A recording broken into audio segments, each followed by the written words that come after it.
Hello दोस्तों, welcome again back to my YouTube channel. मैं ओम प्रकाश मीना। कैसे हैं आप? आज फिर एक नए टॉपिक के साथ।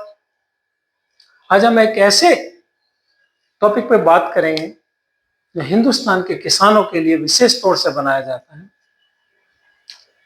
गवर्नमेंट के द्वारा समय समय पर उसमें अपडेशन होता है, लेकिन बेहतरीन स्कीम, और उसका नाम है केसीसी, किसान क्रेडिट कार्ड।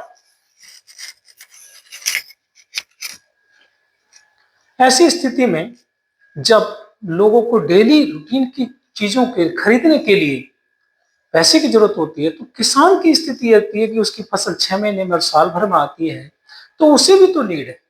तो खाद के लिए, बीज के लिए, दूसरी चीजें, कीटनाशक दवाएं खरीदने के लिए, उन फसल के लिए उसे एक विशेष जरूरत है। तो ऐसे में भारत सरकार ने एक ब्यूटीफुल स्कीम जो किसान क्रेडिट कार्ड बनाई है, बेहतरीन स्कीम है दोस्तों।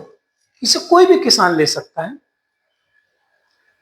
अपनी खेती के लिए, डेयरी पालन के लिए, मछली पालन के लिए, जो भी किसान से संबंधित है उन सभी के लिए वो ले सकता है। उसकी छूट है। और इसमें ब्याज और डॉक्यूमेंट दो ही चीज ध्यान देने वाली बात। ब्याज की बात जहां तक मैं करता हूं कि ये बहुत ही अच्छी सब्सिडाइज स्कीम है, और इसमें 7% ब्याज लगता है। लेकिन जो लोग साल में एक बार लेन देन करके उसमें क्रेडिट में ले आते हैं, तो उसको 3% की छूट मिलती है और 4% ब्याज लगता है। और ध्यान रखना चाहिए इस चीज का, नहीं तो फिर उस पर 2% पेनल्टी लगती है, उसे 9% किसान को लॉस हो जाता है। तो साल में एक बार अपना लेन देन करें, चाहे 1 रुपया क्रेडिट में लाएं या जो भी लाएं, उसके अपना पे निकालें, कोई दिक्कत नहीं।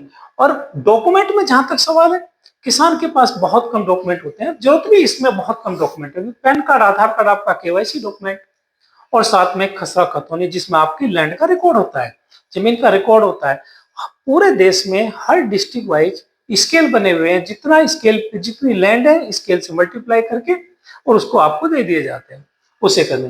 ये 5 साल के लिए क्रेडिट कार्ड बनाया जाता है, और एनुअल रिव्यू होता है। एनुअल रिव्यू होता है कि जो लोग इसको रेगुलर सही ढंग से चलाते हैं, साल में एक बार लेन देन करते हैं, वो क्रेडिट में ले आते हैं, तो उसको 10% इनहांसमेंट भी बैंक देता है। मतलब पंजाब नेशनल बैंक के अकाउंट होल्डर हो, आप जाएं उनसे बात करें कि हमारा लेन देन सही है, और लेन देन जैसे कहेंगे तो आपको 10% बढ़ा दें, क्योंकि जरूरत नीड तो सभी को है ना। इसी तरह से जब भी कभी एनुअल रिव्यू की बात आती है, तो जब ये रिव्यू का मतलब ये है कि उस किसान के प्रति, उसके अकाउंट के प्रति ध्यान दिया जाए। जो मेरा मानना है, जो सबसे ज्यादा अकाउंट किसानों के कई बार खराब होते हैं लेन देन की वजह से, उसका एक ही कारण है कि लोगों में अवेयरनेस था। तो मैं बैंक कर्मचारियों से कहूंगा कि जब भी किसान आए उनको बताएं कि मान लिया उसने 3 लाख का लोन लिया है, तो उसे 3 लाख की जरूरत एक साथ है या नहीं है मुझे उसके नहीं पता, लेकिन उनसे पूछे सर आपको कितनी जरूरत है। वो कहेगा मुझे अभी 50,000 है, 50,000 दे दीजिए। फिर उसको 1-1.5 लाख की जरूरत है, 1.5 लाख दे दीजिए।